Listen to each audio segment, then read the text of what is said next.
Bien, vamos a dar inicio a la charla de hoy día. Bienvenidos a todos los participantes que tenemos hoy jueves 10 de diciembre. Hoy día es el inicio de un tercer ciclo de charlas organizados, ¿no es cierto?, por la Asociación Ciencia Conecta, este ciclo de charlas llamado SciTalks. Y tal como ustedes ven en la presentación, este ciclo de charlas tiene por nombre desde la segregación cromosomal y la fenogenética hacia la economía circular en piscicultura. Una micro y macro mirada al desarrollo científico penquista. Y nuestros expositores, como ustedes ven ahí, parten con la charla de hoy día con el doctor Ricardo Fuentes. Esta es nuestra charla inaugural. Y sigue la próxima semana, para los que nos escuchan ahora, con el doctor Pablo Lara, que es un invitado internacional que tenemos. Precisamente en todas nuestras charlas hemos tratado de incluir algún speaker internacional.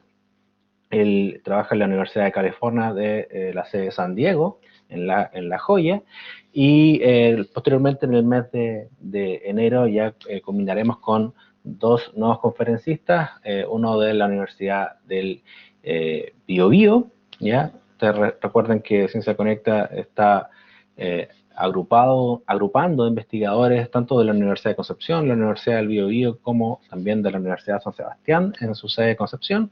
Y en esa oportunidad, el 7 de enero, nos acompañará el doctor Ramón Ahumada. Y posteriormente, el 21 de enero, nuestra última charla de SciTalks y de nuestro tercer ciclo de charlas de mano de la doctora Ana María Obregón de la Universidad de San Sebastián. Y hoy día tenemos nuestra charla inaugural al doctor Ricardo Fuentes. Ricardo, ¿estás por ahí?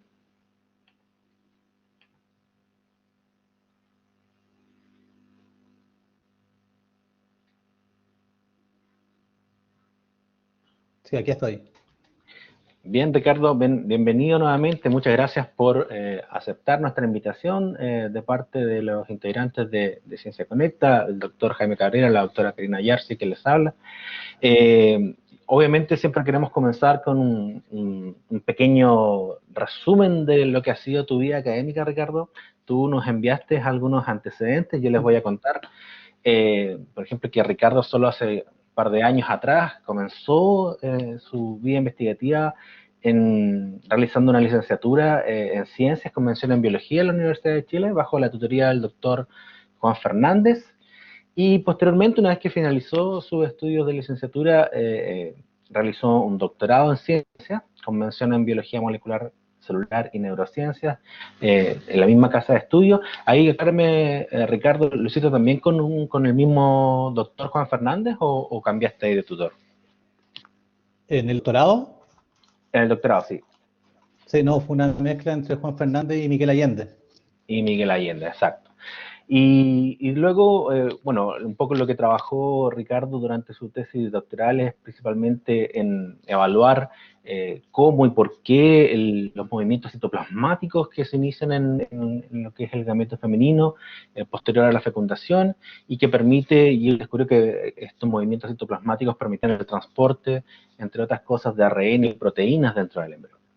Obviamente le quedó gustando mucho esta área de trabajo y Ricardo, una vez que finalizó su doctorado, emigró hacia Filadelfia, en Estados Unidos, donde realizó su postdoctorado bajo la tutoría de la doctora Mary Mullins, ya en la Universidad de Pensilvania. ¿Y cuántos años estuviste, Ricardo, ahí en Pensilvania?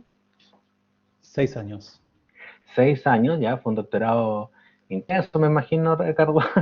Y bueno, y lo que nos cuenta Ricardo durante este periodo es que su trabajo consistió principalmente en determinar cuál es la contribución y la función de muchos genes. Creo que hablaste más de 1000 genes dentro de lo que es el desarrollo embrionario, realizando un análisis de fenotipos de mutantes, tanto en estadios juveniles como adultos, utilizando como modelo de estudio Persebra. Y la gracia de todo este trabajo es que pudiste identificar muchos genes que se encontraban mutados, los cuales producían algunas anormalidades que eran irreversibles para la formación y función de diversas estructuras, como por ejemplo el ojo, la columna vertebral, sistema nervioso, sistema vascular, órganos reproductores, entre otros. Y obviamente eso también le dio a Ricardo un background importante en lo que es el desarrollo y el estudio del pez cebra como modelo de estudio para identificar distintos genes que se encuentran asociados a patologías humanas y obviamente también un análisis de los fenotipos a gran escala, que es esta fenómica que nos va a contar también hoy día.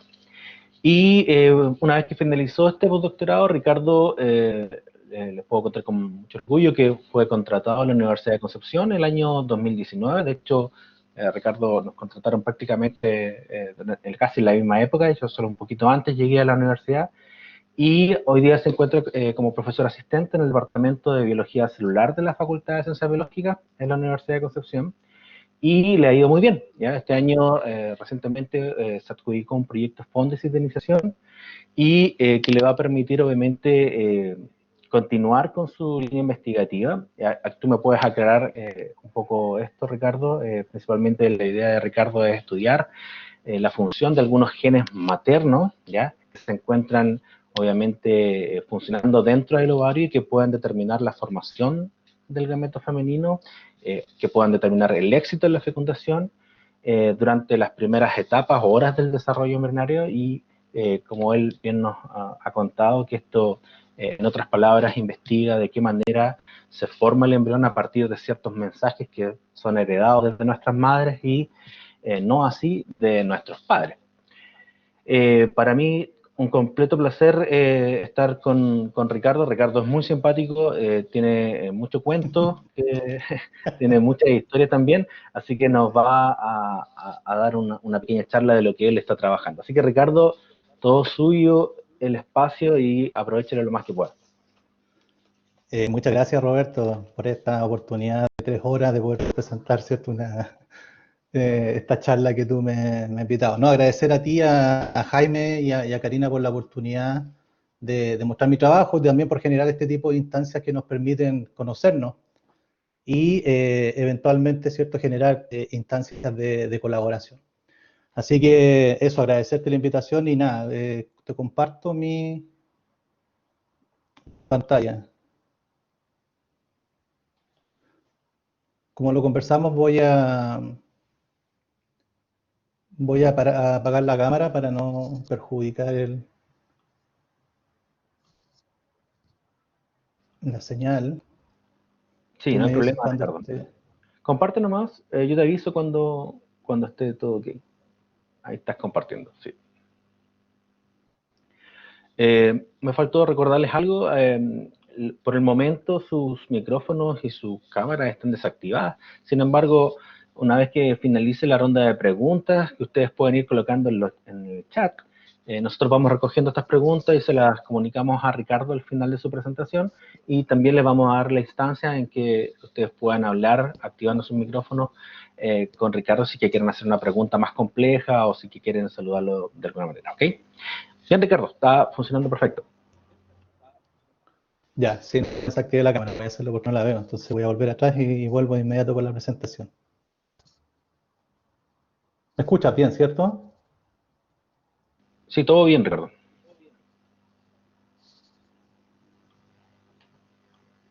Ahora sí.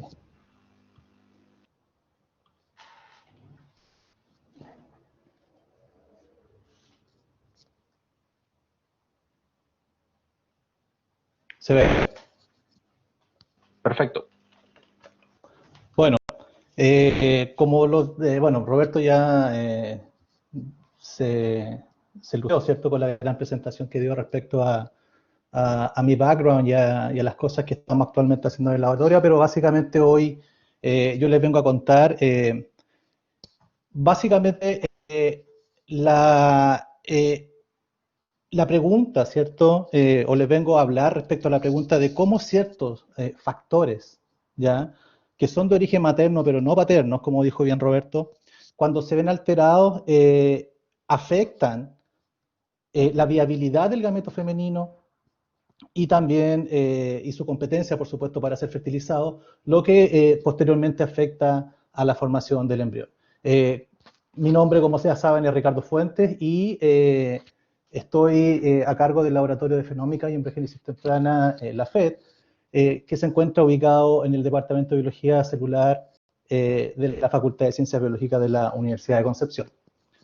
Bueno, para comenzar, una gran pregunta que existe aún en biología es cómo la información, ¿cierto?, que nosotros encontramos insertada, ¿cierto?, escrita en los genomas, es traducida, ya sabemos que está escrita, posteriormente traducida, en un tipo de información que va a dar cuenta o va a permitir generar complejos fenotipos, como por ejemplo la formación de un organismo animal, ya como somos nosotros, un organismo bastante complejo, ¿sí?, que desde que se traduce, ¿cierto?, esta información, se lee, se traduce, ¿sí?, va esta información circulando por distintos niveles de organización que finalmente permiten la formación de este organismo que yo les llamo como complejo o un fenotipo que es complejo. En la actualidad hay muchas maneras de medir cómo se va, o cómo va avanzando esta información, ¿cierto? Cómo se va interpretando esta información, ya a través de la transcriptómica, la proteómica y actualmente bajo una disciplina emergente, ¿sí? Porque es relativamente nueva, ¿sí?, llamada la fenómica, que consiste básicamente en el estudio de los fenotipos. Ahora, o relacionar las secuencias génicas y su función, ¿cierto?, para la formación de los fenotipos permite generar este tipo de mapas que finalmente dan cuenta de la función de los genes, ¿ya? Para entender la función de los genes existen estrategias desde el punto de vista genético, ya estrategias de genética directa o forward, y también estrategias de genética reversa o reverse genetics. Ya existen varias herramientas útiles para básicamente ir desde la secuencia génica al estudio del fenotipo, ya, para determinar la función de un gen, o desde el fenotipo hacia la secuencia génica para nuevamente conocer la función de los genes, ¿ya? En los 2000, ¿sí?, se liberó, como ustedes sabrán, y fue justamente el periodo cuando yo me encontraba en pregrado, a nivel mundial información, ¿cierto?, de la composición genética de los humanos, ¿sí?, el famoso, o se culmina el famoso proyecto del genoma humano, ¿sí?, y se da a conocer que los humanos contienen aproximadamente o más de 25.000 genes, pero de inmediato, ¿cierto?, culmina esa noticia, ya se da a conocer esa noticia y marca un periodo importante en biología, ¿ya? Y sobre todo en genética. ¿Por qué? Porque comienza desde ese periodo la llamada era postgenómica, ¿ya? Ahora, en esta era postgenómica es cuando nosotros queremos entender, ¿sí?, cuál es la función de estos más de 25.000 genes. ¿Por qué? Porque hasta el momento la información respecto a su función es bastante escasa. Sabemos respecto a la función de algunos de ellos, pero no de todos. Por lo tanto, es necesario desarrollar herramientas que nos permitan identificar y estudiar a nuevos actores moleculares, básicamente al producto de estos genes. Para ello, como decía Roberto, estuve en Estados Unidos, donde tuve la oportunidad de participar en una screen, ¿cierto?, una búsqueda genética a gran escala, en donde se mutagenizó genoma completo del pez cebra. A la fecha está mutagenizado un poco más del 60% de los genes del pez cebra. Y en general, cuando la gente estudia la función de los genes, se enfoca básicamente en una generación filial llamada la F3, en donde de seguro va a encontrar la presencia de mutantes recesivos para una cierta mutación dada, ¿sí? Y esto en general en el pez cebra sí, es bastante visible a los 5 días post-fertilización. Lo que llamamos nosotros desde el momento de la fertilización hacia la formación de esta larva de 5 días al periodo embrionario, ¿sí? Pero la pregunta fue que al momento de que comenzaron a aparecer estos mutantes, la gente que realizó esta mutagénesis se dio cuenta que más del 90% de los genes no tenían ningún fenotipo mutante. Por lo tanto, nosotros aprovechamos esa oportunidad y comenzamos a analizar fenotipos post-embrionarios, vale decir, aquellos que aparecen, ¿cierto?, o se manifiestan después de los 5 días post-fertilización, ¿ya? Tomando ventaja que el desarrollo no termina a los 5 días post-fertilización y que además muchas de las enfermedades humanas aparecen en periodos que son más en el adulto, aparecen en el adulto, básicamente. Ahora, de esta búsqueda o de este screen, ¿sí? Analizamos más de 800 genes, alrededor de 1200 genes en total a la fecha, en donde encontramos función de estos genes en diversos episodios o etapas del desarrollo embrionario, durante estadios tempranos, estadios más tardíos, estadios larvales y en estadios del adulto, ¿sí? Por fortuna, muchos de estos genes que se encontraron mutados y que afectaban la viabilidad de los adultos estaban asociados a algunas enfermedades o síndromes que son bastante conocidos, por lo tanto, de esa manera nosotros comenzamos a elegir ciertos candidatos para modelar ciertas enfermedades, ¿ya? Pero yo me enfoqué básicamente en estos genes, ¿ya?, de efecto materno y también paterno, que básicamente regulan los primeros periodos del desarrollo embrionario. Ahí está la doctora Mary Mullins, ella tuve el placer de trabajar con ella en este fin, ella fue alumna o discípula de una premio Nobel de la doctora Christiane Ussel-Borchardt en el año 95, cuando obtuvo el premio Nobel, y básicamente ella realizó un screen genético a gran escala en el pesebre, y gracias a esos screens que ahora nosotros podemos tener mucha información respecto a la función de los genes. Acá les muestro ejemplos de estos genes adultos, el gen, por ejemplo, ARMC9, que Carlos Muñoz, un estudiante de magíster, estudia en mi laboratorio, y ustedes pueden evidenciar claramente cómo el mutante en estado adulto presenta una severa escoliosis, ¿sí? Por lo tanto, acá estamos en presencia de un gen, ¿sí?, que cuando mutado, ¿sí?, genera escoliosis, y por lo tanto, un buen candidato para indagar sobre la etiología de la escoliosis, ¿ya? Acá abajo ustedes pueden ver estos funny swimmers que llamamos con la asistente de investigación del laboratorio.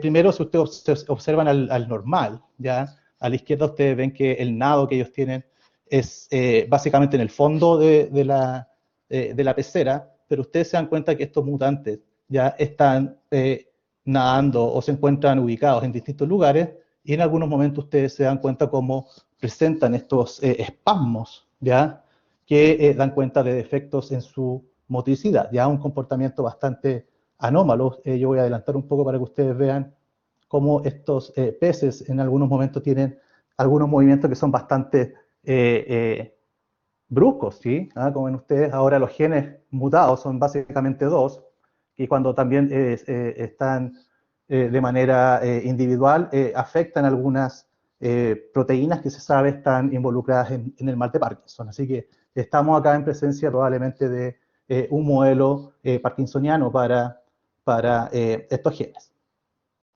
Pero en ese momento comienza al final de mi postdoc, esta búsqueda, ¿sí?, de entender cuál fue el producto de mi postdoctorado y eventualmente comenzar a entablar, ¿cierto?, o a establecer un laboratorio acá en Chile. Entonces, como resumen de este análisis de la función génica a gran escala, descubrimos nuevos factores que controlan la embriogénesis, otorgando cierta información mecanística a la formación de estos rasgos complejos que yo les comentaba al principio. Ahora, estos puntos permiten generar información, ¿cierto?, que podemos compartir con la comunidad científica para el estudio de los genes, y demuestra además el valor que tiene el pesebre como un modelo para la identificación de genes candidatos involucrados en enfermedades y el mantenimiento de órganos, y contribuye finalmente a determinar el fenómeno, ¿cierto?, el conjunto de los fenotipos en estados larvales y juveniles, cosa que no, o información que no existía hasta esa fecha,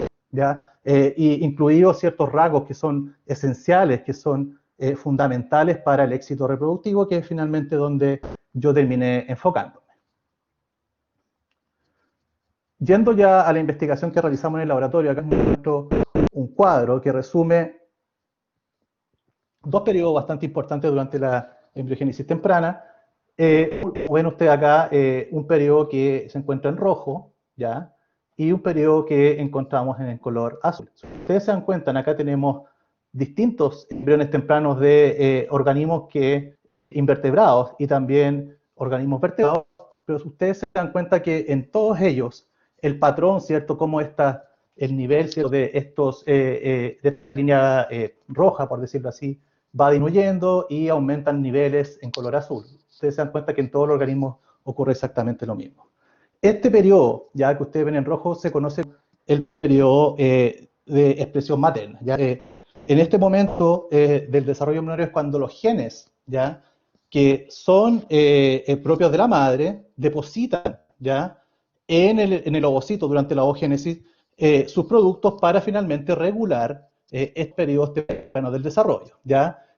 Cuando este embrión de una célula comienza a dividirse, esas divisiones celulares, esos fenómenos que ocurren durante estas primeras horas de desarrollo son netamente responsabilidad de aquellos factores depositados por la madre. ¿Ya?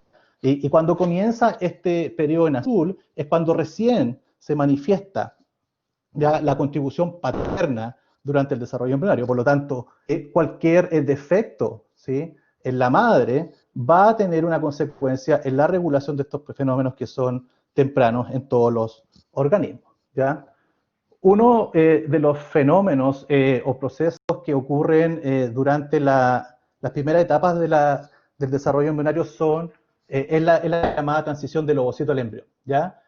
Sabemos que la vida parte con la formación del ovocito, ¿ya?, el cual madura y forma un gameto que es competente para ser fertilizado. Una vez fertilizado este gameto, comienzan otros procesos celulares como la transición de meiosis a mitosis, el movimiento citoplasma que redistribuye ciertos componentes, como les comentaba Roberto en un comienzo, que fue algo que yo analicé en mi estudio de pregrado, y el establecimiento de divisiones celulares que permiten la formación del embrión. Recuerden que todos estos fenómenos son de exclusiva contribución materna, por lo tanto, cualquier defecto en estos genes maternos va a tener una consecuencia en alguno de estos procesos. Este fenómeno de transición de ovocito a embrión es un programa genético bastante regulado, muy finamente regulado, requiere de la función, como les decía, de estos factores maternos, que son básicamente ARNs y proteínas, y lo bueno para mí, ¿cierto?, y también para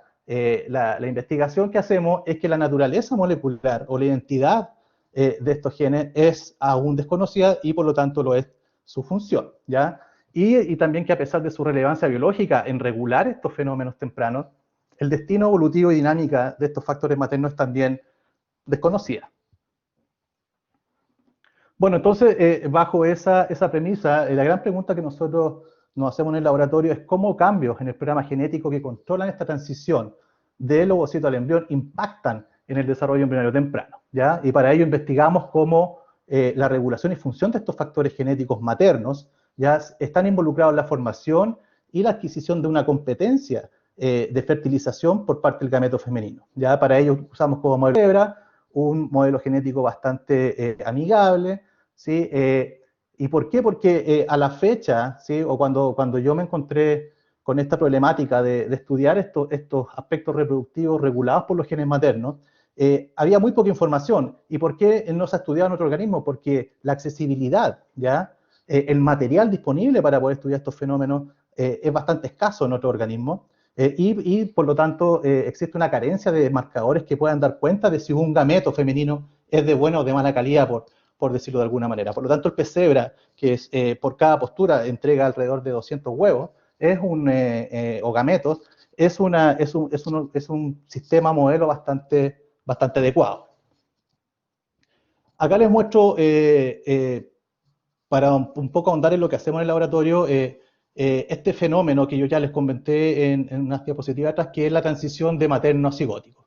El producto de los genes maternos, ARN y proteínas que comienzan a ser traducidos, ¿cierto?, y las proteínas a generar una actividad como tal durante las primeras horas de desarrollo, comienza a decaer, estos factores comienzan a decaer y comienzan a aparecer aquellos que son generados por la activación del genoma cigótico, ¿ya? O del cigoto, que ya consiste en una contribución materna y paterna, ¿ya? Recuerden que esto es solamente materno. Acá les muestro el mutante Screeching Holt, y ustedes se dan cuenta que en la blástula, ¿sí?, en el normal, ¿cierto?, se parece mucho a lo que está acá, y la gástrula, ¿sí?, que es el periodo posterior en el cual ya las divisiones celulares son asincrónicas, no son tan sincrónicas como en este periodo, ¿sí?, donde ya el genoma cigótico está bastante activo, comienzan también a ejecutarse ciertos movimientos celulares que permiten que las células se muevan desde el polo animal o desde arriba hacia abajo, y eso ocurre, al parecer, como ven ustedes, de manera normal en el wild, ¿ya? Pero en el mutante Screeching Hole, ustedes se dan cuenta que la blástula es normal, pero el embrión de alguna manera quedó detenido en el desarrollo. Las células no continuaron bajando, por lo tanto, el desarrollo embrionario ha quedado ha quedado parado, básicamente, ¿ya? Nosotros identificamos la mutación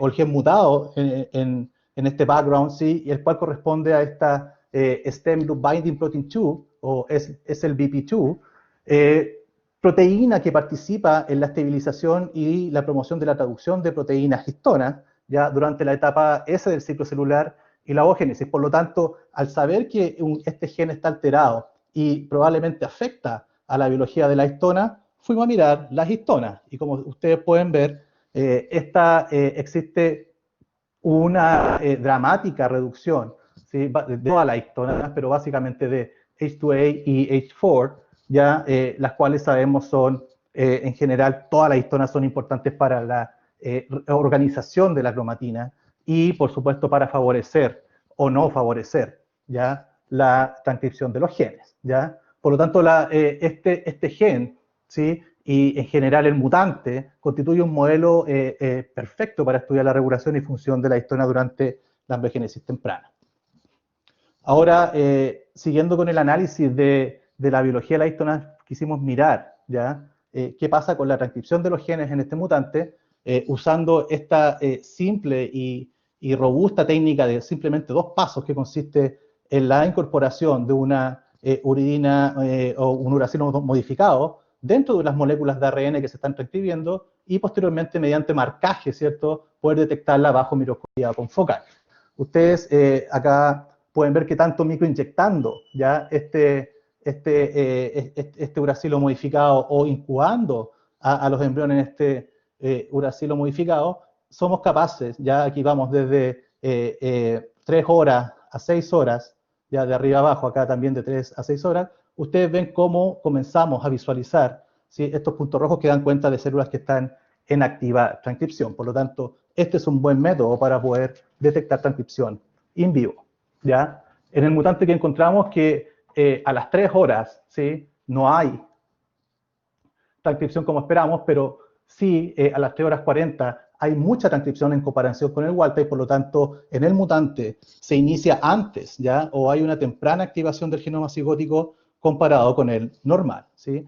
Al cuantificar cada célula, ¿sí?, ajustando la intensidad de los núcleos, encontramos que la tasa de transcripción en el mutante está significativamente aumentada, ¿ah?, después de la transición de la blástula intermedia, que era un periodo que marca esta transición desde materno a cigótico, ¿sí? Por lo tanto, el gen o esta proteína regula el timing, ¿sí?, de la transición de materno a cigótico, ¿ya?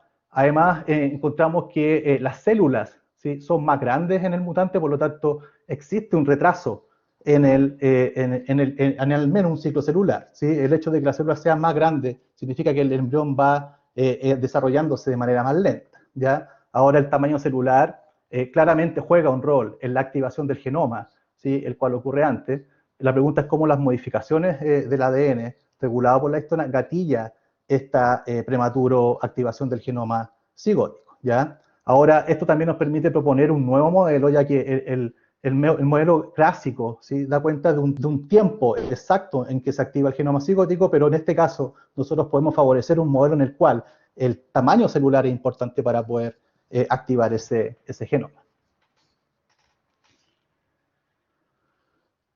Ahora, la pregunta es si existe una conservación, ¿sí?, de la expresión y fusión de estos genes materno y cigóticos en todos los animales, y para ello, en la actualidad, estamos trabajando con el doctor Felipe Aguilera como colaborador en determinar y generar un mapa fenotípico a nivel molecular, ¿sí?, de esta activación del genoma cigótico, de cómo se encienden estos genes parentales y maternos, ¿sí?, y si la función de los genes maternos es conservada, ¿sí?, en los organismos animales, ¿ya? Para ellos hemos usado esta técnica. Ustedes pueden ver acá cómo se tiñen los núcleos que están en activa transcripción. Ustedes ven que este núcleo, por ejemplo, está recién transcribiendo, o probablemente transcribiendo muy poco, ¿sí? Pero lo insólito y lo interesante es que hemos encontrado transcripción en células que están en una activa mitosis, ¿sí? No es, o por mucho tiempo se asoció que la transcripción ocurre solamente durante la interfase y no durante la metafase, por ejemplo,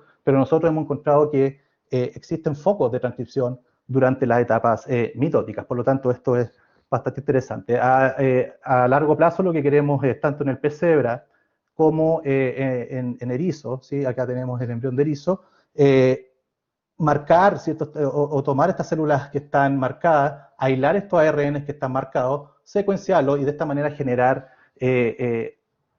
ensayos, ¿cierto?, de pérdida de función para poder analizar los fenotipos asociados a la pérdida de función de estos genes maternos y eventualmente paternos para regulando eventos que son más tardíos en el desarrollo.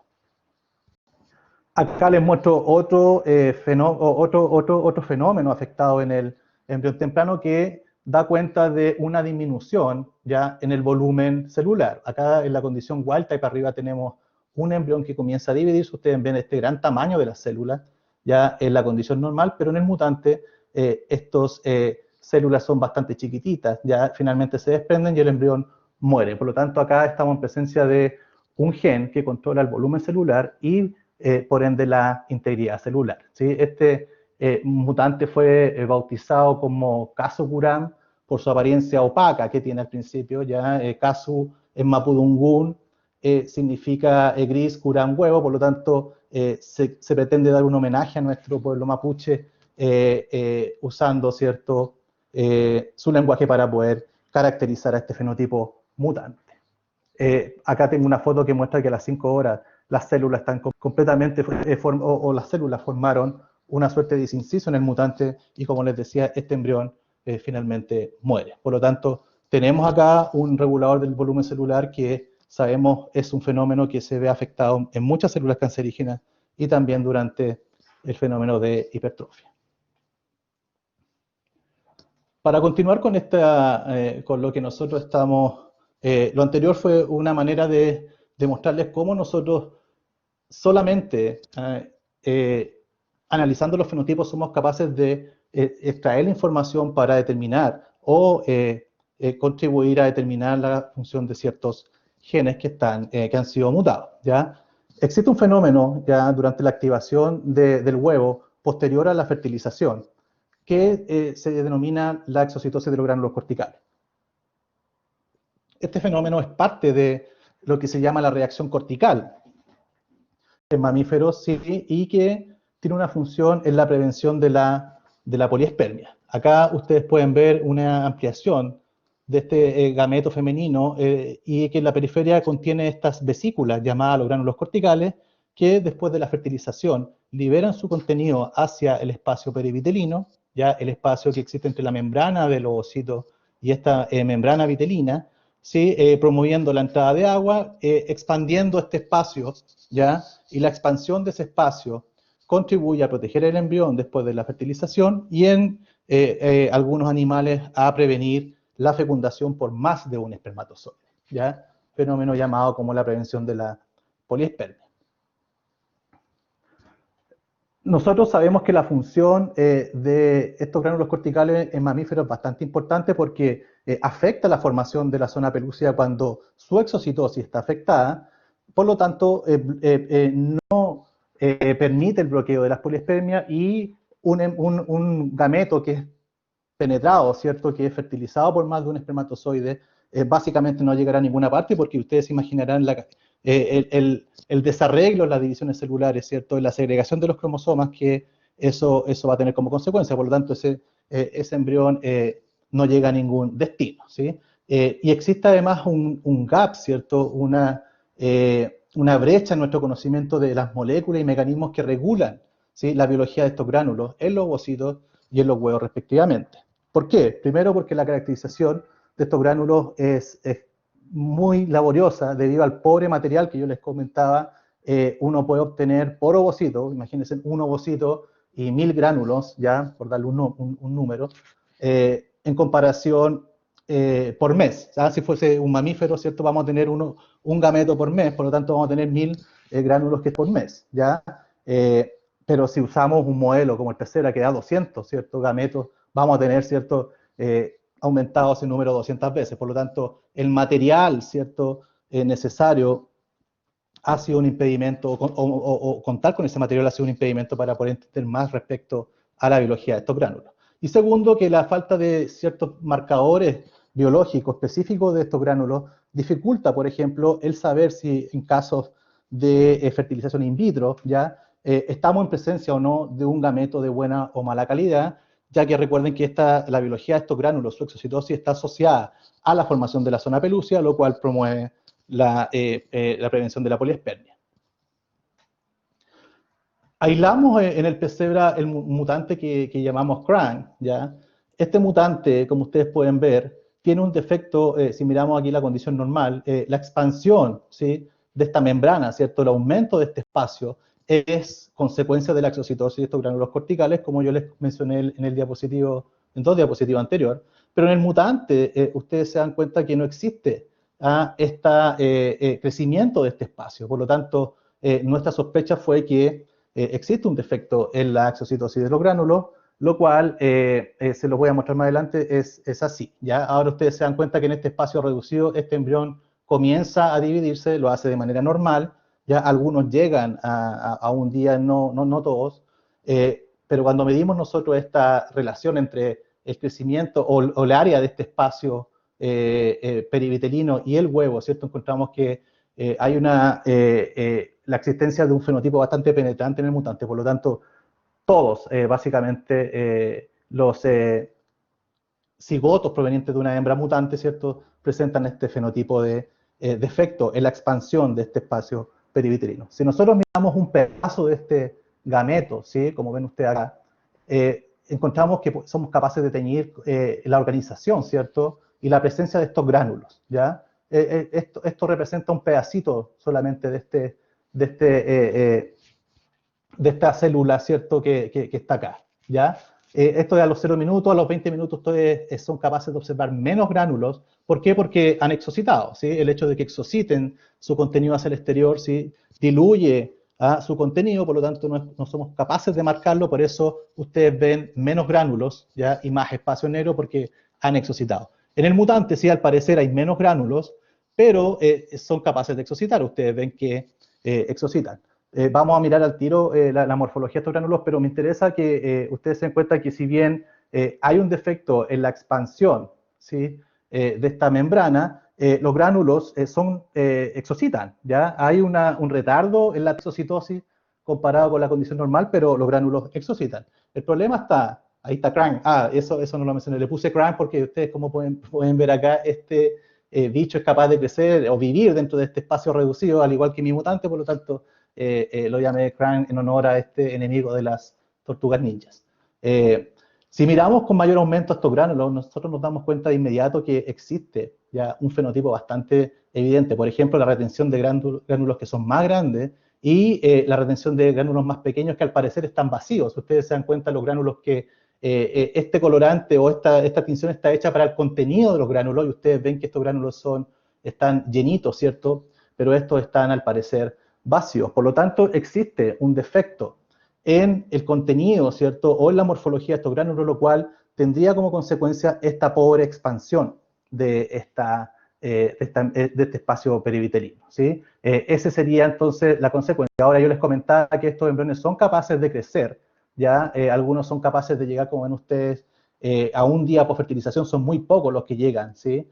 La mayoría muere durante los estados de división celular, ¿ya? Pero se dividen de manera anómala, pero en general estos embriones no llegan a más de un día, ¿sí? Ustedes pueden ver que los que llegan, además, no son normales si comparan con los que están acá, tienen defectos de formación de eje, aquí tenemos embriones que están ventralizados, por lo tanto, ahí están todavía viviendo en este espacio reducido, por lo tanto, estos embriones tampoco llegan a ninguna parte.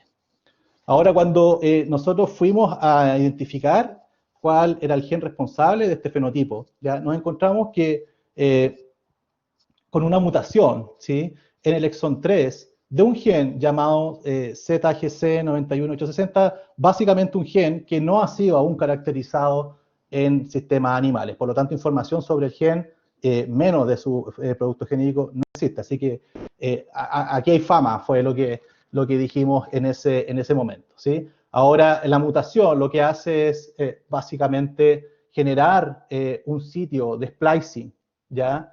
Un sitio donador de splicing prematuro, ¿sí? Por lo tanto, el splicing ocurre de manera anómala y elimina estos 35 pares de bases, ¿sí? Del exón número 3, y eso tiene como consecuencia más adelante, al cambiar, ¿cierto?, el marco de lectura del RNA que se produce, genera una proteína que es trunca, le falta al menos la mitad de la proteína básicamente, incluyendo al dominio que sería el funcional para esta proteína. Ahora, cuando analizamos este dominio, nos dimos cuenta que está bastante conservado en distintos organismos, ¿ya?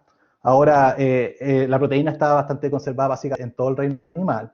Y cuando quisimos analizar su expresión, ¿cierto? O su RNA, nos encontramos que el RNA se encuentra donde quizás esperábamos verlo, que es asociado a estos gránulos corticales. Ustedes pueden ver acá la periferia de un ovocito que no ha terminado la ovogénesis, pero que ya está produciendo, obviamente, este producto génico, está asociado a estos gránulos, ¿sí? Ahora, lo interesante es que la organización de este RNA es globular, ¿ya? Y sabemos que cuando tenemos este tipo de organización globular o granular, estamos en presencia de ARNs que están dormantes, que están esperando su momento para ser traducidos, ¿ya? Lo que también da cuenta de que existe una maquinaria de proteínas que se unen a estos RNAs para mantenerlos en esta condición dormante, ¿sí? También esto nos da cuenta que existe una traducción temporal, ¿ya?, de este RNA de Crank, ¿cierto? No sabemos si es durante la maduración del ovocito o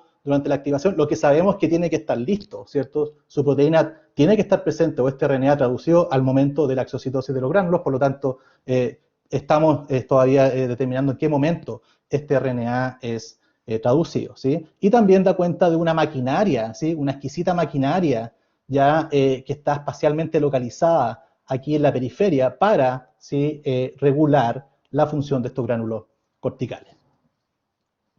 Ahora, cuando nosotros miramos el RNA, ¿cierto?, presente en los huevos de pesebre a través de los datos de RNA sequencing que tenemos de este mutante, nos damos cuenta que carece de un exón, ¿ya? Este RNA en el huevo, ¿sí?, carece del exón 10, por lo tanto da cuenta de una variante de splicing distinta a probablemente otra que se expresa en otro órgano, ya dando cuenta de una forma de splicing o una función para este mensajero que es tejido específica o ovario específica en este caso. Lo que hicimos fue, ahí está el exón 10, hicimos, ¿cierto?, fabricamos algunos primers para amplificar esta zona y nos dimos cuenta que en los ovarios de distintos backgrounds normales siempre, ¿sí?, el tamaño de este RNA, al menos este pedazo amplificado, es menor a aquel, ¿cierto?, variante que está presente en el cerebro, por ejemplo, ¿sí? Este también los testículos, básicamente en las gónadas, este RNA tendría una variante de splicing que es específica. Cuando encontramos en la literatura un trabajo que da cuenta de el homólogo de humanos de Crank, ¿ya? Y el análisis en humano, en ratón y pesebra, también da cuenta de un cambio, ¿sí?, en el tamaño del producto de PCR, dando cuenta de una variante de splicing mayor en el cerebro, en todos los organismos, ¿ya? Así que buscamos la literatura, encontramos que este gen específicamente se expresa en el cerebro, ¿ya? Y el cerebelo, y realizamos una hibridación in situ, como ven ustedes acá, y encontramos que se encuentra bien expresado en los pliegues neurales y también bajo la forma de esta organización granular, ¿ya? Y por lo tanto también da cuenta de esta presencia de otras proteínas que están unidas a este RNA, un control de la traducción de Crank y también una maquinaria que está espacialmente distribuida en el sistema nervioso y también, como pueden ver ustedes acá, en este lugar. Y voy al tiro a explicarles por qué, ¿ya? Por lo tanto, también esperamos que la variante, ¿cierto?, expresada en el sistema nervioso tenga también un rol en exocitosis para este gen, ¿ya? Lo que mostraba en la diapositiva anterior es esta zona donde se encuentran unas células llamadas las células pertenecientes a la glándula de eclosión, ¿sí? Los peces pasados los días, entre 2 y 3 días, ¿sí? Liberan ciertas enzimas que se encuentran en estas células para salir del cascarón, básicamente, ¿sí? Para salir de este corio, ¿sí? Y comenzar su vida libre, ya fuera de este espacio, ¿sí? Estas células liberan, acá tenemos una tinción contra una de las enzimas, ¿sí? Que son las responsables de comerse esta membrana, ¿sí? Y liberar al embrión que está en desarrollo, ¿sí? Cuando nosotros miramos estas células y realizamos una hibridación in situ, también encontramos que CRAN se encuentra distribuido en estas células, ha sido expresado por estas células y además se encuentra también bajo esta forma granular. Si miramos mayor aumento de estas células, encontramos que tienen esta forma, ¿sí? De anillito, ¿sí? Una suerte de ring shape, ¿cierto? De forma de anillo, ¿ya? Lo que no sabemos, si esto está por fuera del núcleo, si nosotros giramos esto en 3D, esto está en el citoplasma, no está dentro del núcleo. No sabemos si está asociado a algún organelo o probablemente asociado a los gránulos, ¿cierto? A las vesículas que contienen estas proteínas, por ejemplo, catepsinas, que finalmente van a contribuir a degradar a esta membrana. Eso es algo que no sabemos, por lo tanto, hemos encontrado una función, ¿sí? Para un gen, ¿sí? Sorpresivamente, que nosotros comenzamos a estudiar en el ovocito, también en el cerebro y en estas células de eclosión, lo cual, ¿cierto? Es fantástico. Esto da cuenta de un gen nuevo, no está caracterizado, ¿sí? No sabemos nada respecto, o mucho respecto a la biología de estos gránulos corticales. Sería interesante analizar la bioquímica y la biogénesis de estos gránulos, ¿sí? Esto es un punto de entrada genético muy importante para entender, en el caso, ¿cierto?, de los estadios tempranos, ¿sí? La relación con la reacción cortical de mamíferos, la relevancia clínica que esto puede tener para fertilización in vitro y la función de otros contextos en otros celulares para este gen. Así que yo invito a los colegas neurobiólogos, ¿cierto?, para que podamos, ¿cierto?, establecer o generar la información de cómo funciona CRAN en estos sistemas, los cuales nosotros no tenemos la expertise. Acá ustedes pueden ver que hay este es un trabajo para un postdoc, ¿sí? Bueno, tenemos otro mutante, mi ex tutor, que paz descanse, siempre me decía, una golondrina no hace un verano. Tenemos otro gen en GAT1A que también, ustedes se dan cuenta, en el cual no crece esta membrana. Sabemos que los gránulos corticales son más pequeñitos, exocitan menos, pero al parecer no exocitan como lo hacía CRAN, pero básicamente aquí tenemos un defecto en la biogénesis, ya en el ovario, cuando se forman estos gránulos, ¿sí? Está el problema, no está después de la fertilización. Así que aquí tenemos otro modelo. Actualmente, bajo un proyecto de la Universidad de Concepción, estamos trabajando con este mutante. Esta enzima, ¿cierto?, en GAT, sabemos, es parte de la vía de N-glicosilación, ya es una de las primeras enzimas en modificar, ¿cierto?, las proteínas. Por lo tanto, estamos junto al doctor Roberto Elizondo y el doctor Felipe Aguilera y otros colaboradores también de la Universidad de Concepción, tratando de entender cómo el glicoma, ¿cierto?, la glicobiología, ¿sí?, participa en la biogénesis de estos gránulos corticales y cómo eso contribuye a generar una competencia, ¿sí?, de fertilización para el huevo, ¿sí? Lo que esperamos ya es que no haya básicamente glicosilación de proteínas en este mutante, ¿sí?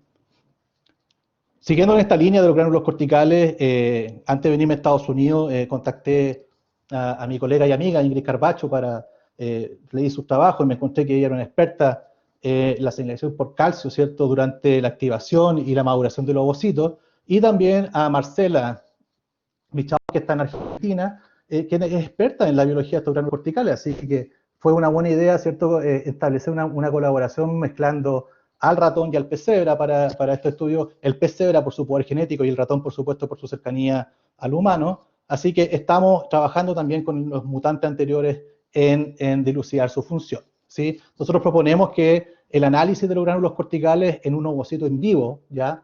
Es un test valorable para dar cuenta de la competencia, ¿sí?, de un ovocito para fertilización in vitro, ¿ya? En el caso, ¿cierto?, ratón para madurarlo. Nosotros esperamos, como dice acá, ¿cierto?, entregar información o generar información que sea importante para fines de fertilización in vitro y, por supuesto, para la prevención de la poliespermia, ¿sí? Acá tenemos un artículo que tenemos ya casi listo con Ingrid para que se puedan ustedes... Es muy poca la información respecto a estos gránulos, así que estamos haciendo acá una revisión bastante importante respecto a lo que se sabe, está el doctor Aguilera participando, y también una suerte de homenaje a los Guns N' Roses, como ven ustedes acá, tocando las puertas del huevo, ¿cierto? Y un homenaje a los Guns N' Roses para, en este review que pronto vamos a tener en nuestras manos.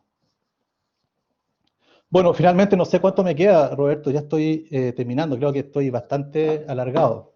Sí, que quedan unos 10 a 15 minutos de preguntitas, así que si puedes ir cohesionando el final, sería ideal. Termino con esto. Acá lo que les quiero mostrar es básicamente lo que estamos haciendo en el Fondesit, ¿ya? Otro fenómeno que tiene bastante relevancia en esta transición del ovocito al embrión es la transición desde la meiosis a la mitosis, ¿ya? En el cual los ovocitos, ya antes de entrar en este periodo, eliminan, ¿sí? esta estructura ya no membranosa que conocemos como el centrosoma, ¿ya? Y después de la fertilización, el nuevo centrosoma se forma gracias al aporte paterno, ¿ya? Por lo tanto, todos los ovocitos de la gran mayoría de los animales eliminan esta estructura antes de la fertilización, ¿ya? Y me encontré con este mutante que ustedes ven acá, después de la fertilización, muestra este fenotipo lleno de puntitos, ¿ya? Cuando miramos estos puntitos de gran aumento, encontramos que consisten en estos áster, ¿cierto? Estas estrellas de microtúbulos, ¿ya? Al realizar una tinción de gamatubulina, un marcador del centrosoma, encontramos que de cada uno de estos puntos verdes que ustedes ven acá, emanan estos microtúbulos. Por lo tanto, nuestra primera impresión es que la mutación, ¿sí? Llamada SPORI, ¿cierto? Por los puntitos y este perrito que está acá, impacta en la arquitectura de los microtúbulos, ¿ya? Y genera eso también una alteración en el número de copias de un centrosoma después de la fertilización, ¿ya? Y como les decía, el fenotipo siempre nos da más información de lo que nosotros estamos extrayendo y podemos decir también que este gen promueve la estabilización de los microtúbulos en el pesebre. Cuando miramos la fusión de los pronúcleos, acá en la condición normal, ustedes ven cómo se están juntando el pronúcleo materno y paterno para formar el núcleo del cigoto. Fíjense cómo está, ¿sí? O cómo se ve el pronúcleo materno, ¿ya? El paterno es normal, pero fíjense cómo se ve el materno. Claramente hay un defecto que viene desde el ovario, ¿sí? Cuando miramos la formación del núcleo en el normal, ¿sí? Y posteriormente la formación del centrosoma, vemos que gamatubulina se comienza a reclutar alrededor del núcleo, ya para formar el centrosoma, que después se duplicará y generará el primer aparato mitótico durante la primera edición mitótica, ¿ya? En el mutante se observa nuevamente esta distribución anómala, ¿cierto? O fragmentación del DNA y el reclutamiento de gamatubulina por todos lados. Por lo tanto, aquí también se rompió, ¿cierto? Esta exclusiva organización alrededor del núcleo de esta proteína, ¿ya? Si miramos como la presunción fue que el gameto femenino venía alterado, fuimos a mirarlo, ustedes saben que el gameto sale de la hembra ya en un estado meiótico, en metafase 2 de la meiosis, y ven ustedes en la condición normal estos cromosomas, lindos cromosomas metafásicos, pero en el mutante están completamente fragmentados. Así que eso fue lo que terminé de hacer en Estados Unidos. Empecé a leer más. Sabemos que este centrosoma se elimina antes de la fertilización en el ovocito. Muchos organismos lo hacen, no lo hace el ratón, ¿ya? Lo cual fue bueno porque el organismo más cercano genéticamente al humano sería el pez cebra, ya que el ratón no elimina el centrosoma, el humano sí lo hace, ¿ya? Y no sabíamos nada respecto al mecanismo y por qué esto ocurre, ¿ya? Ha sido un misterio por años y a nosotros, como nos gusta resolver misterios, me aventuré por este mutante. La pregunta fue cuando me vine, ¿se elimina o no el centrosoma en este mutante? Llegué a Chile, ¿sí? Viajando como se vio ahí, y bueno, comenzó a trabajar conmigo Ronald Helen, un estudiante de bioingeniería. Fantástico trabajo realizado, Ronald, lo cual le ha valido, ¿cierto?, ser parte de este trabajo que estamos a punto de publicar. No lo hemos publicado porque cada vez Ronald me entrega más información, entonces estamos cada día incluyendo más información para publicar mejor, ¿sí? Y ustedes ven acá en el wild type que nosotros sabíamos de antes que el centrosoma, que está aquí en verde, se elimina, ¿sí? Alrededor de los 20 a 30 micrones de tamaño del ovocito, ¿ya? A los 40 micrones ya no se observa el centrosoma, básicamente, ¿ya? El que está en verde acá. Lo que ocurre acá, estamos mirando un ovocito de 70 micrones de diámetro, pero en el mutante, mira, observamos la presencia de más de un punto verde, un punto de gamatubulina, lo que da cuenta de varios centrosomas que no fueron eliminados ya en el mutante. ¿Sí? Esperamos ver uno, pero nos encontramos con la presencia de más de uno. Básicamente en este mutante no hay eliminación del centrosoma. Cuando miramos el ovocito mutante más tarde, encontramos aún más, ¿sí?, centrosomas distribuidos en el ovocito, lo que da cuenta de estos puntos que después se ven en el huevo, ¿ya?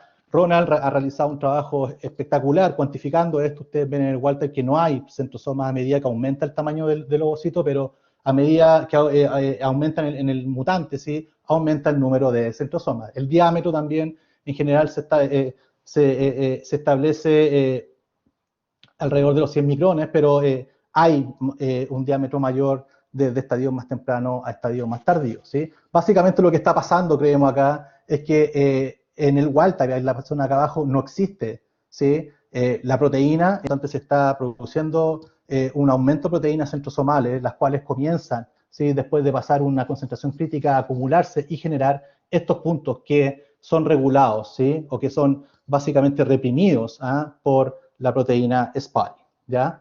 Ahora, a medida que avanza el desarrollo, ¿sí?, la formación de esta acumulación de gamatubulina permite la acumulación de proteínas centrosomales y también de tubulina, lo cual produce la formación de estos centrosomas, ¿ya? Voy a avanzar en esto para que Ronald acá encontró o ha identificado, ¿cierto?, o ha caracterizado muy bien dónde están las mutaciones. Tenemos dos alelos mutantes, ¿ya? Ahí está la proteína normal, aquí está lo que nosotros, la predicción, ¿cierto? Los mutantes básicamente les faltan a los mutantes su dominio catalítico y el C-terminal, ¿sí? Identificamos la mutación del gen, el cual corresponde a KIF2C, es una proteína que depolimeriza microtúbulos, así que tiene todo sentido que esta proteína lo que hace es no permitir que los microtúbulos crezcan, pero cuando no está, aparecen microtúbulos por todas partes, ¿sí? Junto a su cotutor, el doctor Aguilera, han modelado la proteína. Aquí hemos visto la cara, básicamente, a KIF2C en el pesebre, así que, como les comentaba, este trabajo, esto ya es parte del Fondesit, ¿sí? Aquí está, nosotros queremos conocer qué dominios son importantes para la localización y función de la proteína.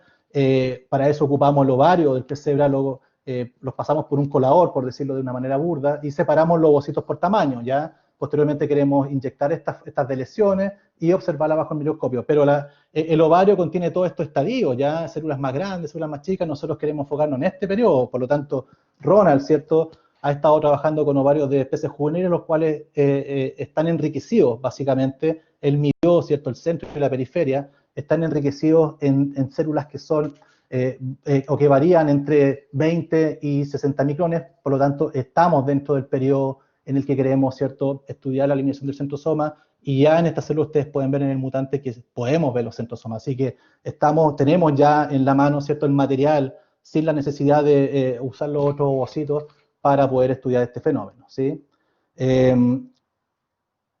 Bueno, finalmente, nuestro desafío del proyecto es tratar de generar un transgénico con en este mutante, ¿cierto?, usando la técnica de CRISPR-Cas, ¿cierto?, no para noquear, sino que para ingresar una secuencia, ¿cierto?, para hacer un knock-in, ya usando una secuencia homóloga que clonamos en el vector, y de esa manera, mediante microhomología, ¿cierto?, generar una secuencia una precisa inserción.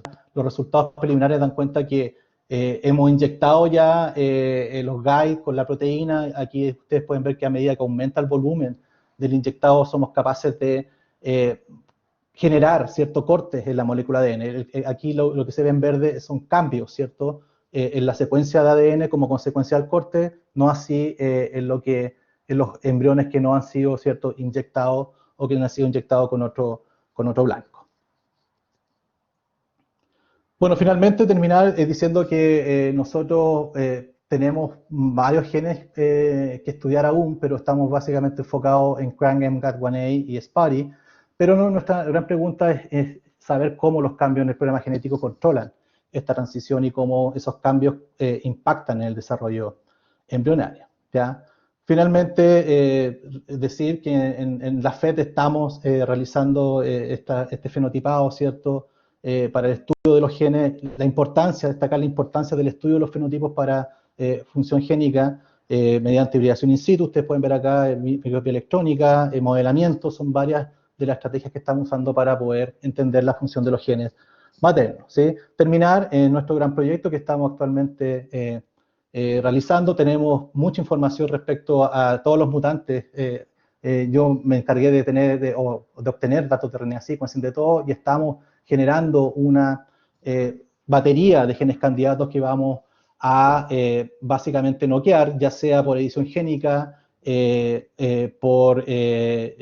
haciendo knockout, haciendo knockdown, ¿cierto? Usando los sistemas CRISPR-Cas, ¿sí? También queremos innovar en el uso de estos sistemas para localización subcelular, identificar complejos macromoleculares, ¿sí? Y no solamente para el uso de expresión génica, ¿cierto? O edición génica, sino que también podemos darle otro uso para entender la función de los genes, mezclando, ¿cierto?, las ventajas de ciertos modelos como el erizo, ya el pesebra y también el ratón. Bueno, eso es lo que se viene después, pero creo que no lo vamos a decir. Para terminar, finalmente agradecer al laboratorio, a los integrantes del laboratorio. Ahí está mi tutor, un homenaje al doctor Fernández, quien ha sido siempre, o fue siempre, un gran inspirador en mi carrera, ¿sí? No podía dejar de mencionarlo. Agradecer también a las integrantes del grupo de desarrollo GDER, al Thermofish Lab, donde actualmente están mis pececitos bien cuidados, así que muchas gracias a ellos, a los colaboradores nacionales, extranjeros y finalmente a las fuentes de financiamiento Fondesit y la Universidad de Concepción que nos permiten llevar a cabo este trabajo, ¿sí? Siempre ahí está, disculpen que no están los acentos, pero científicos talentosos que quieran trabajar en un grupo, ¿sí?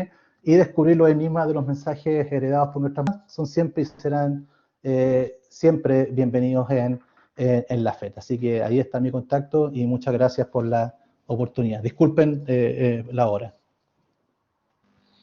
Bien, Ricardo, muchísimas gracias. Sí, es difícil resumir a veces todo el trabajo, sobre todo que tú has realizado en un Sería periodo más tan corto de mutante. tiempo. Exacto, me imagino que tienes muchísimo más trabajo. Mira, Ricardo, mira, hay algunas preguntas, tratemos de ser concisos para ojalá no extendernos Perfecto. demasiado, ¿ya? Pero mira, anoté algunas acá, el doctor Silvey Marcellini te felicita primero por la charla, ya que le gustó mucho, y te hace una pregunta en asociación a la señal de uridina que tú mostrabas, que él identificó que esta estaba principalmente localizada en el núcleo, ¿ya? O asociada tal vez a cromosomas metafásicos y no en el citoplasma. Entonces, ¿por qué podría ocurrir eso? Porque según él dice, Eh, se marque ARN en procesos de síntesis, igual esta uridina debería permanecer incorporada y por lo tanto encontrarse en el citosol después de que salga del núcleo.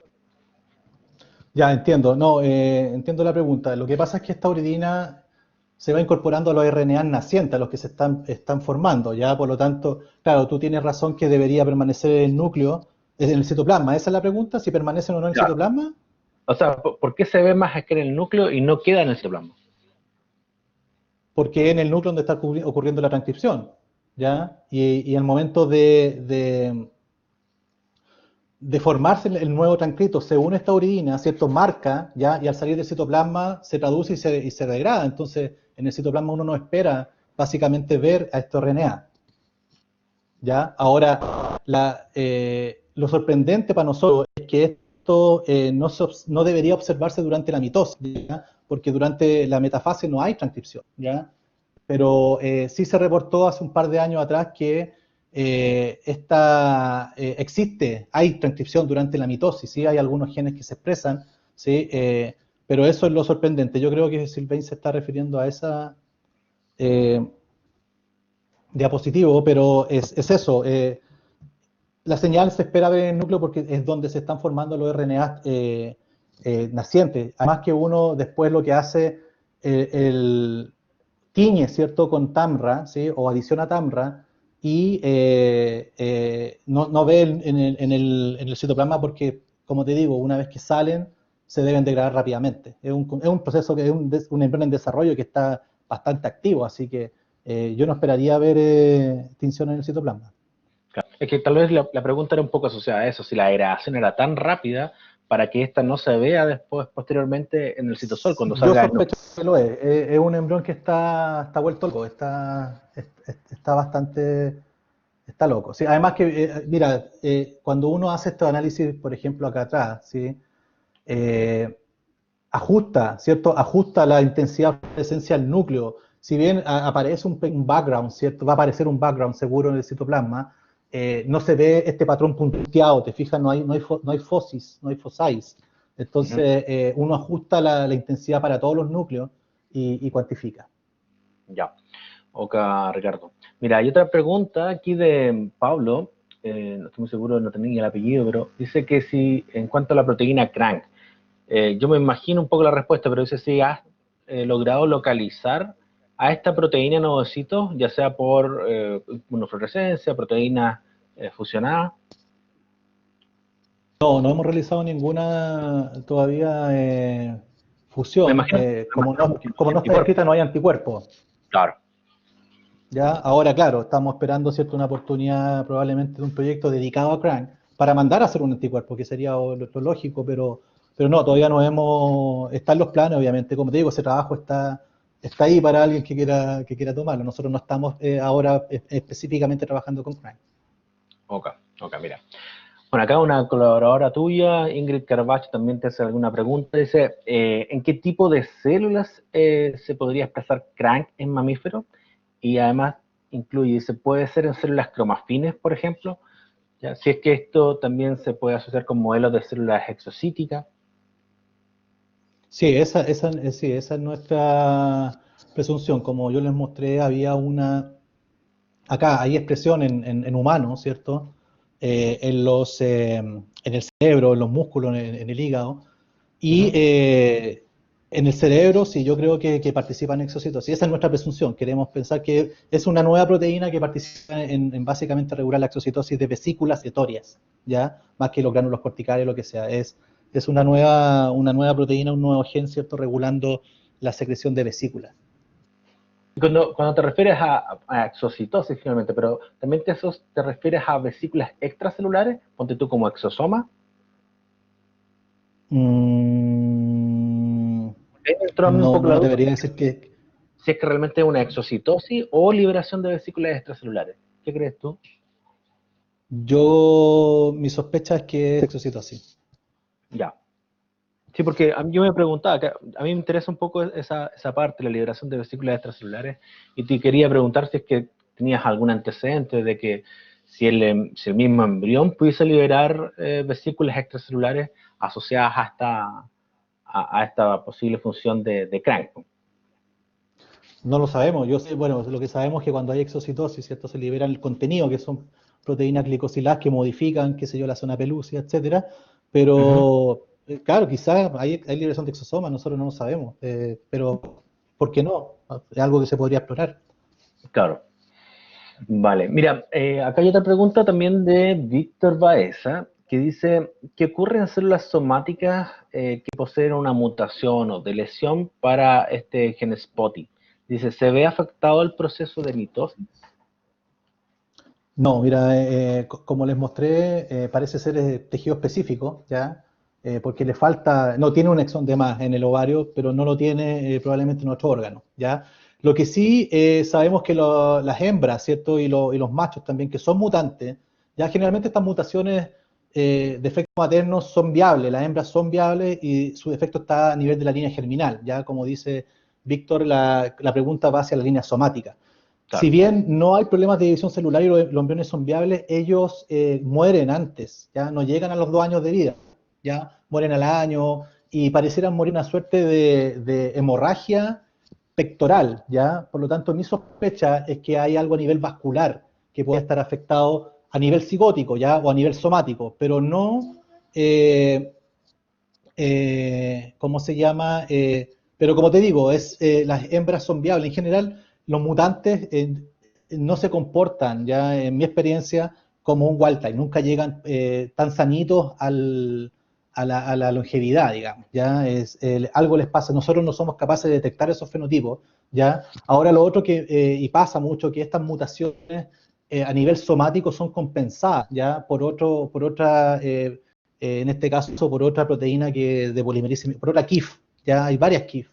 Entonces, podría haber también una suerte de compensación genética por otro producto génico. Claro, Pero exacto. no les pasa nada. Como te digo, les pasa esto al final, pero yo sospecho que está asociado a la mutación o la contribución materna afectando la contribución psicótica, pero eso no lo hemos mirado con mucho detalle, pero algo les está pasando. Ok. Mira, tengo otra pregunta interna, sí, que me hizo Karina.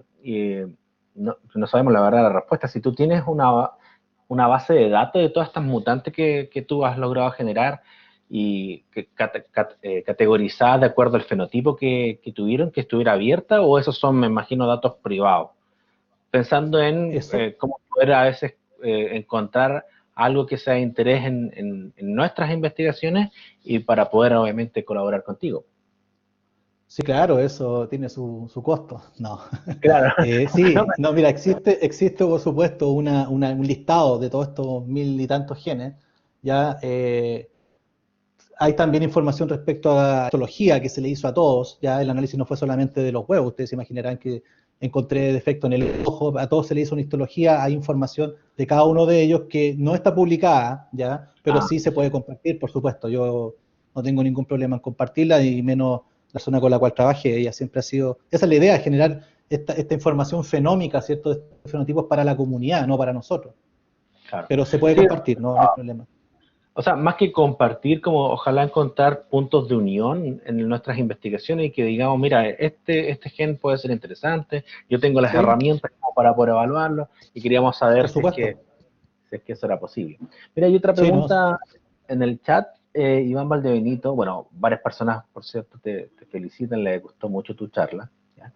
Iván Valdebenito te pregunta, los microtúbulos, dice, de los primeros ciclos mitóticos del embrión, si tienen un origen materno o paterno. absolutamente materno. Todas las proteínas asociadas a la formación del centrosoma después de la fertilización, de los microtúbulos, viene la madre, las deposita el padre, lo único que hace, su aporte es entregar el material genético y el centriolo, eso es lo único que hace. No seamos tan categóricos con el pobre padre, o sea, me imagino que debe tener también otras En funciones. ese periodo embrionario, más adelante por supuesto Ya, tiene más. ya, Pero en las primeras horas es solamente el aporte es el centriolo y el material genético. El resto es todo materno. Por eso la importancia de la herencia materna en el desarrollo, en las primeras horas de desarrollo embrionario. claro, claro. Qué interesante, la verdad, eso me saca un poquito a mí de esa preconcepción de que siempre eran, ¿no es cierto?, las mitocondrias que eran heredadas pero claro, obviamente dentro de este modelo de estudio estamos viendo que no solamente va por ese lado, sino que también la información que proviene de la madre es mucho más importante en este modelo y obviamente eso también involucra a lo que es el desarrollo del nuevo embrión. Eh, por si acaso, mira, yo no había dado el aviso, pero los micrófonos están activados hace un pequeño rato, así que si alguien quisiese hacerle alguna pregunta a Ricardo utilizando el micrófono, puede perfectamente hacerlo.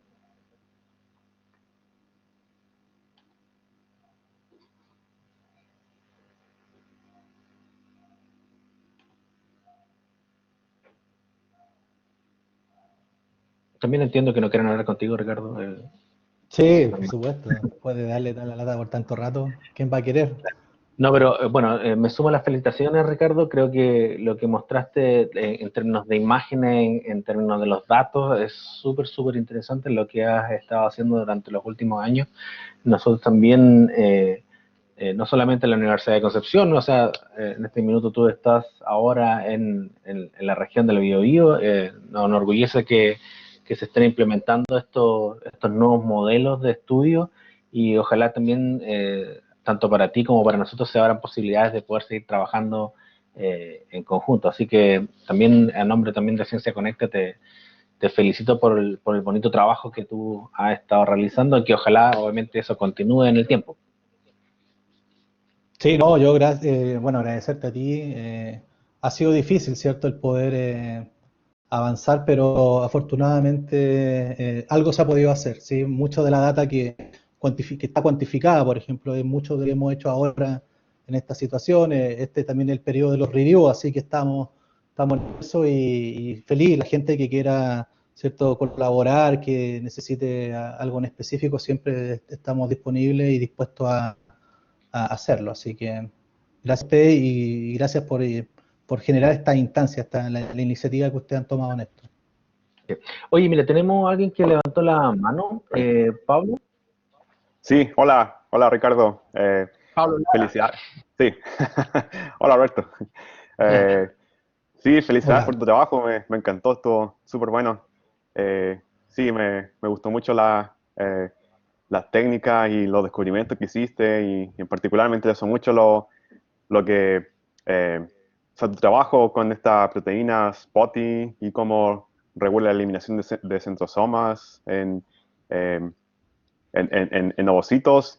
Y sí te quería preguntar algo respecto a eso que no me quedó muy claro en cuanto a cuándo se elimina el centrosoma o el centriolo en ovocitos en zebrafish. Como se sabe respecto, que no sé si mostraste ahí algún gráfico de cuándo se elimina realmente en el control. Ujú.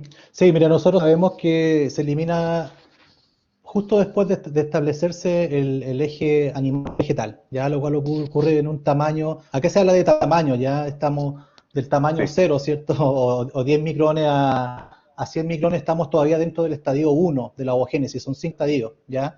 Entonces aquí vamos viendo nosotros los cambios a nivel celular, las configuraciones celulares que se establecen por tamaño del ovocito. Y sabemos que alrededor de los 20 micrones es cuando entre los 10 y los 15 se establece la polaridad, digamos, definitiva con la formación de una estructura que se llama el cuerpo Balbiani, y el centrosoma desaparece alrededor de los 20 micrones. ok. Y, ¿Ya? y cómo se llama, entonces lo que no me quedó claro es cuando tiene esta mutante de Spotty, entonces ves que en algún momento, o sea, porque al principio, por lo que me acuerdo de tu presentación, está todo normal, digamos, y en algún momento ya el número de centrosomas incrementa en la mutante Spotty, ¿cierto? ¿O Claro, no? claro. Ok. Sí, mira, nosotros no Y, tenemos, no hemos tenido la posibilidad de analizar aún los estadios previos a 20 micrones, ¿ya? Por el tiempo, tú sabes que llegué el año claro, pasado, dedicamos a analizar, digamos, el fenotipo grueso, pero nosotros sospechamos que sabemos que a los 40 micrones ya tenemos más de un centrosoma, así que mi sospecha es que no lo eliminó. La pregunta es por qué tiene más de uno, ¿ya? claro, Y claro. eso se debe seguramente a que hay una excesiva, nosotros tenemos fotos de microscopía electrónica que muestran una excesiva cantidad de ribosomas asociados al retículo endoplásmico. Entonces, hay una traducción exacerbada en el mutante, ¿ya? Debe, me imagino, poseer muchas proteínas del complejo gamma-turk, proteínas centriolares, ¿ya? Hemos detectado centrina por ahí en el mutante y no en el wild type. Entonces, hay un defecto, pero no hemos mirado si realmente a los 20 o antes de los 20 micrones hay un solo centrosoma o esto viene de mucho antes, ¿te fijas? Sí.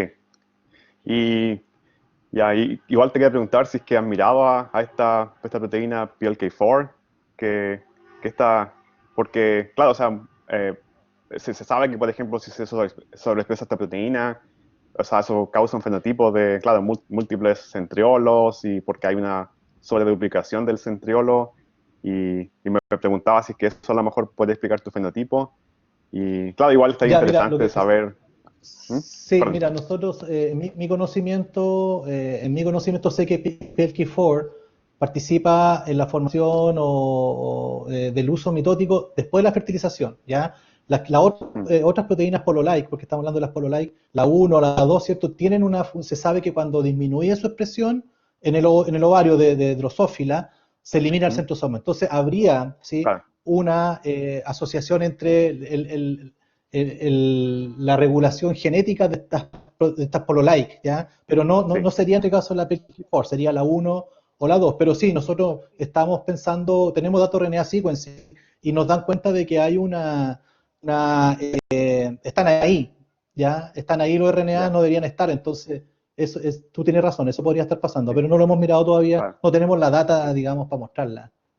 ya. Sí, no, o sea, pensaba más que nada como futuros experimentos que podría hacer, porque, claro, yo creo que, o sea, si ves piel que Forest ahí y que normalmente no está, o sea, eso sería como una conexión muy directa Sí, a tu fenotipo. las proteínas pololike son siempre candidatas que vamos a Sí, mirar. Las tenemos en sí, carpeta. Gracias. sí, sí.